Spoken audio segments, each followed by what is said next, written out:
everybody. Today we're going to read the Polar Express.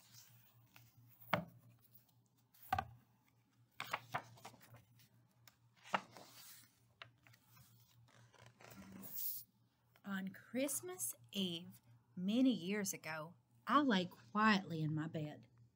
I did not rustle the sheets. I breathed slowly and silently.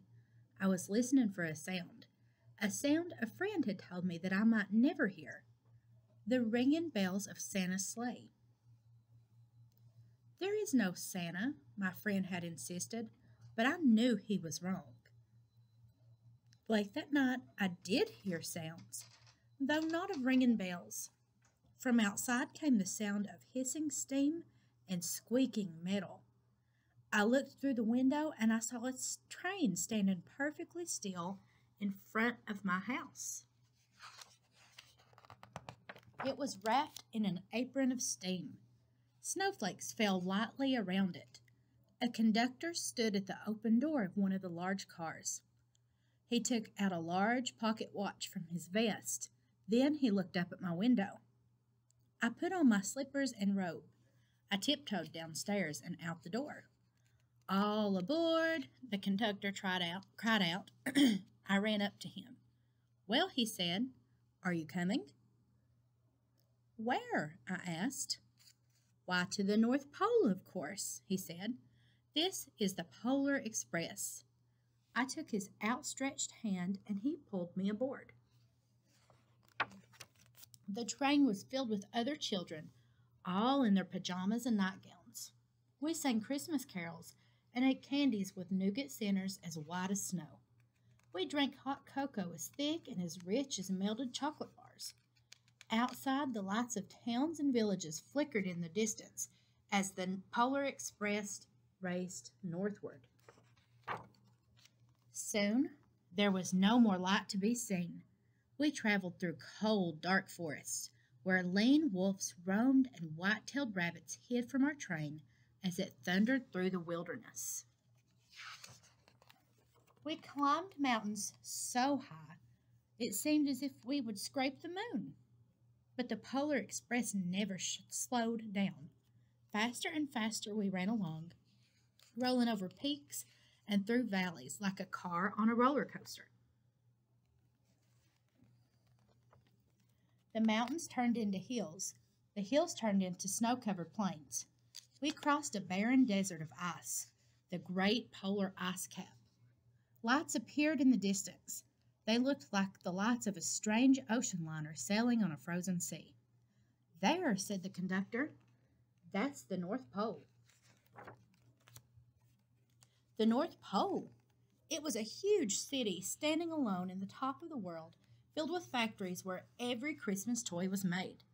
At first we saw no elves. "They are gathering at the center of the city," the conductor told us. "That is where Santa will give the first gift of Christmas." "Who receives the first gift?" we all asked. The conductor answered, "He will choose one of you." "Look!" shouted one of the children. "The elves!" Outside we saw hundreds of elves.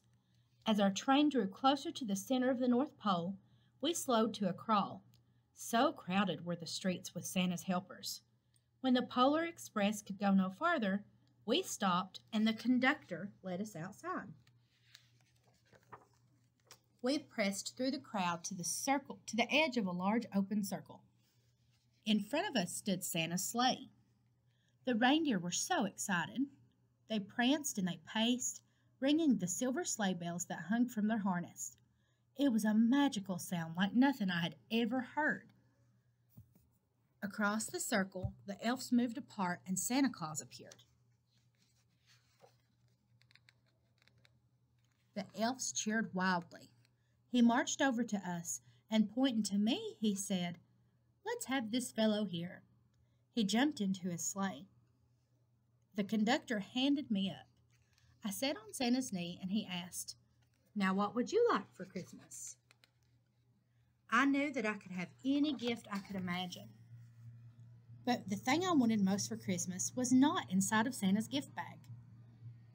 what I wanted more than anything was one silver bell from Santa's sleigh.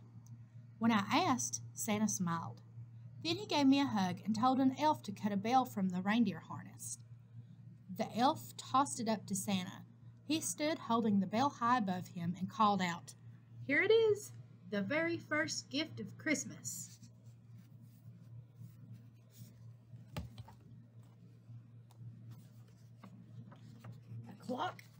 Excuse me. A clock struck midnight as the elves roared their approval. Santa handed the bell to me, and I put it in my bathrobe pocket. The conductor helped me down from the sleigh. Santa shouted out the reindeers' names, and he cracked his whip. His team charged forward and climbed into the air. Santa circled once above us, then disappeared into the cold, dark, polar sky. As soon as we were back inside the Polar Express, the other children asked to see my bell. I reached into my pocket, but the only thing that I felt was a hole. I had lost the silver bell from Santa's sleigh. "Let's hurry outside and look for it," one of the children said. But then the train gave a sudden lurch and we started moving. We were on our way home.